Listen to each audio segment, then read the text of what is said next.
पाकिस्तान आज पिछले कितने सालों से 2 डेकेड से जो है वो टॉप 10 कंट्रीज़ में आ रहा है जो क्लाइमेट चेंज से वल्नरेबल हैं।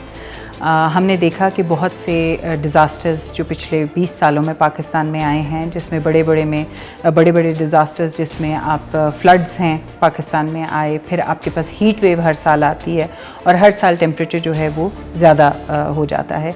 इस तरह ड्राउट्स बहुत ज़्यादा पाकिस्तान में आई हैं और सबसे पहली तो 2000 की दहाई में शुरू में आई थी, जिसकी वजह से बहुत ज़्यादा देहाती इलाकों से जो है we saw lot of migration शहरों की तरफ। तो बेसिकली जो पाकिस्तान है इस वक्त बहुत ज़्यादा वल्नरेबल है क्लाइमेट चेंज के हवाले से।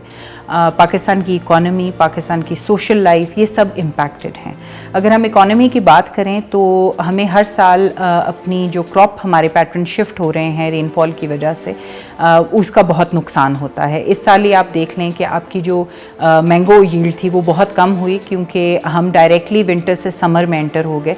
हम लोग स्प्रिंग नहीं आया, जिसकी वजह से आपकी फ्लावरिंग सीज़न में बहुत सा डैमेज हो गया उस फसल को। तो इसी तरह और भी बहुत सी जो है हम न्यूट्रिशन देखते हैं, जो न्यूट्रिएंट्स हैं सॉइल में से वो बहुत ज़्यादा जो है वो लूज़ हो रहे हैं, जिसकी वजह से हमारी क्रॉप्स जो हैं वो बहुत ज़्यादा डैमेज भी हो रही हैं और फार्मर्स को उस तरह का हमारे पास कोई सपोर्ट सिस्टम नहीं है। तो बहुत ज़रूरी है कि हुकूमती सतह पे हम ये देखें, जिस तरह से अभी हमने हुकूमत में देखा कि क्लीन एंड ग्रीन एक बहुत बड़ा एजेंडा था, उसके तहत बहुत सा इकोसिस्टम रेस्टोरेशन की तरफ काम किया गया। बट हमारे इधर अडेप्टेशन जो है क्लाइमेट चेंज के ऊपर, उसके ऊपर बहुत कम काम हो रहा है। और जब हम अडेप्टेशन की बात करते हैं तो हमारा मकसद ये है कि इस तरह की टेक्नोलॉजीज़, इस तरह की एडवांसमेंट करना जो हमें क्लाइमेट के साथ कोप करने में हेल्प कर सके। उसमें खातिर खा कहीं ना कहीं बहुत ज़्यादा अवेयरनेस का भी काम है, क्योंकि देखें जितने फार्मर्स हैं उनको नहीं पता कि अभी क्या हो रहा है, जैसा वाटर टेबल डिप्लीट हो रहा है, बाकी चीज़ें न्यूट्रिएंट्स लूज़ हो रहे हैं सॉइल में से, तो उन्हें क्या इस सिलसिले में करना चाहिए। इस तरह हमें क्लाइमेट भी जो है वो एग्रीकल्चर भी जो है वो हमें क्लाइमेट कंपैटिबल ज़रूरत है और उसके लिए बहुत एडवांसमेंट और इनोवेशन की ज़रूरत है। बेसिकली हीट वेव जो है, जो आपका एवरेज टेम्परेचर होता है उसको थोड़ा सा बढ़ जाना एक सर्टेन पीरियड के लिए।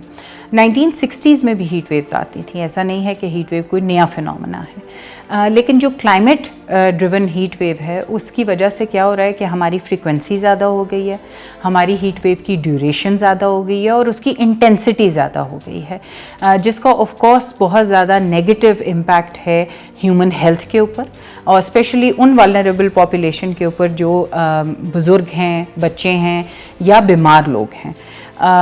Of course it can also result in to death. और हम लोगों ने देखा कि पिछले 20 सालों में जब हीट वेव आई क्लाइमेट ड्रिवन, तो कितने ज़्यादा डेथ्स हमने कराची में देखी, हमने इवन इस्लामाबाद जैसे शहर में जो कि यूजुअली हमने देखा कि उसके टेम्परेचर ज़्यादा नहीं जाते हैं। So heat wave has become a regular phenomena in Pakistan. Unfortunately इसके लिए ऑफ कोर्स हमारे पास फिर वही बात की अडेप्टेशन के बहुत कम ज़रिए हैं। हमारे पास ऑफ कोर्स इस वक्त वैसे तो यही है कि हम बता सकते हैं लोगों को कि किस तरह से आप अपने को प्रोटेक्ट करें, बाहर धूप में ज़्यादा ना निकलें तो ज़रूर आप अपने सर कवर करें, या पानी जो है डिहाइड्रेट मत हों, पानी ज़्यादा पिएं, अपने सर को ढांप के रखें। लेकिन इसमें कुछ ऐसी पॉपुलेशन है जो काम ही बाहर करती है, तो हम लोगों ने क्या कोई ऐसी स्ट्रैटेजीज़ ढूंढी हैं कि उनके लिए हम ऑल्टरनेट लाइवलीहुड देखें during heat wave. On war footing, we need to develop our national adaptation policy.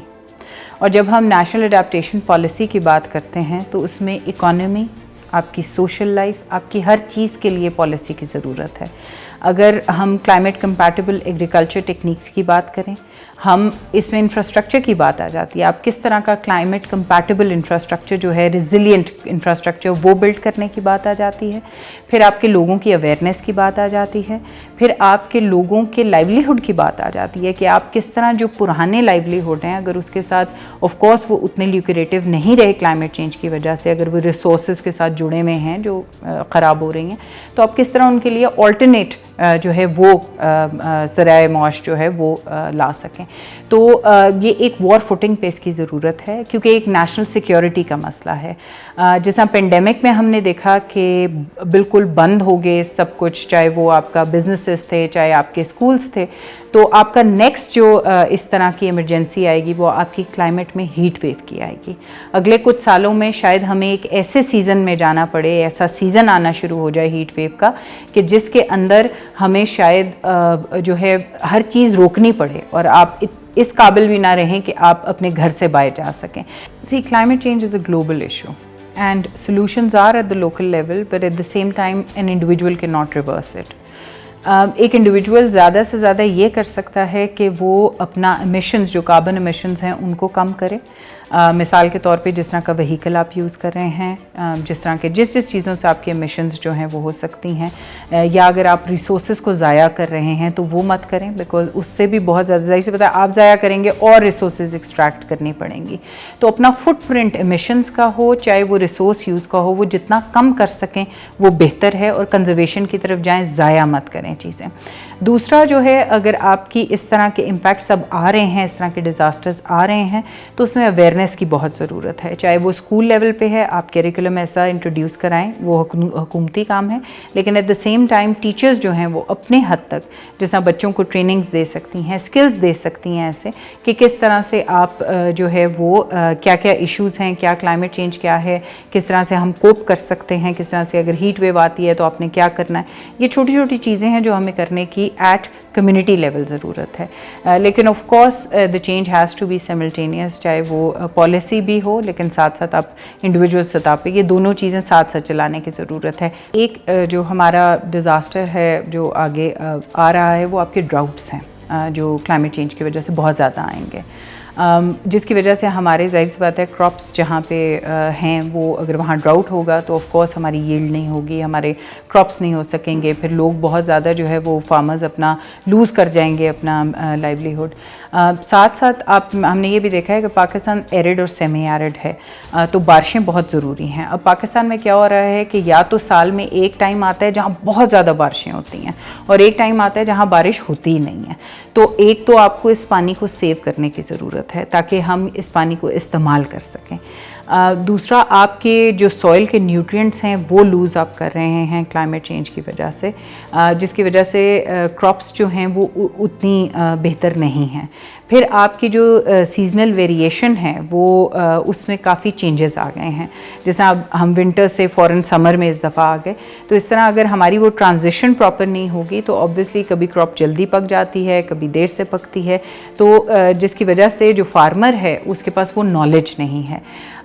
ये सब वो चीज़ें हैं जो इस वक्त क्लाइमेट चेंज के साथ एग्रीकल्चर पे बहुत ज़्यादा, और वाटर का इसके ऊपर बहुत ज़्यादा, क्योंकि हमने ये देखा है कि हमारे इधर 90% ऑफ द फ्रेश वाटर, आपको पता है, एग्रीकल्चर में यूज़ हो रहा है। तो हमें वो भी एफिशिएंट बनाने की ज़रूरत है, क्योंकि अगर आगे कुछ सालों में यहाँ पे ड्राउट ज़्यादा आएंगे और फ्लड्स कम आएंगे तो फिर ये एक बहुत ख़तरनाक चीज़ हो जाएगी पाकिस्तान के लिए, और हमारी फूड इनसिक्योरिटी बहुत बढ़ जाएगी।